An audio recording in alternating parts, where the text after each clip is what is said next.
আমার যে নির্বাচনী যে অধিকার, আমার যে নির্বাচনের যে অধিকারটা, এই অধিকারটা আগে আমি আমার পছন্দের প্রার্থীকে দিব। দেওয়ার পরে আমি তারপর যে বিয়ে করব। আজকে বাংলাদেশের জাতীয় সংসদের ত্রয়োদশ সংসদ নির্বাচন। তো আমি ভোটার হয়েছি 2018 সালে, কিন্তু 2018 সালে যে নির্বাচন হয়, 2018 সালে 19 সালে মানে নির্বাচন হয়েছিল, ওটাতে আমি অংশগ্রহণ আসলে করতে পারি নাই। আমি ভোট কেন্দ্রে আসার আগে আমার ভোট কে বা কারা দিয়ে দিয়েছে আমি জানি না। স্ট্রবেরি সুপার ডটেড ও ক্লাসিক ভ্যারিয়েন্টে সেন্সেশন জাগুক শিহরণ। তো তার ফলশ্রুতিতে 2024 সালে আমি নির্বাচনেই আর যাইনি, নির্বাচন কেন্দ্রে যাইনি।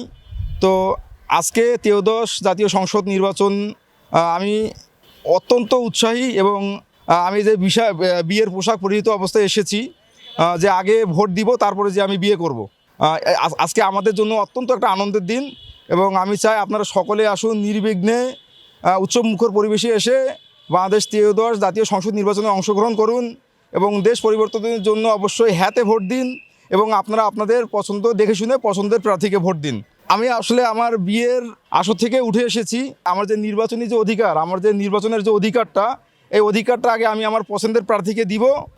দেওয়ার পরে আমি তারপর যে বিয়ে করব।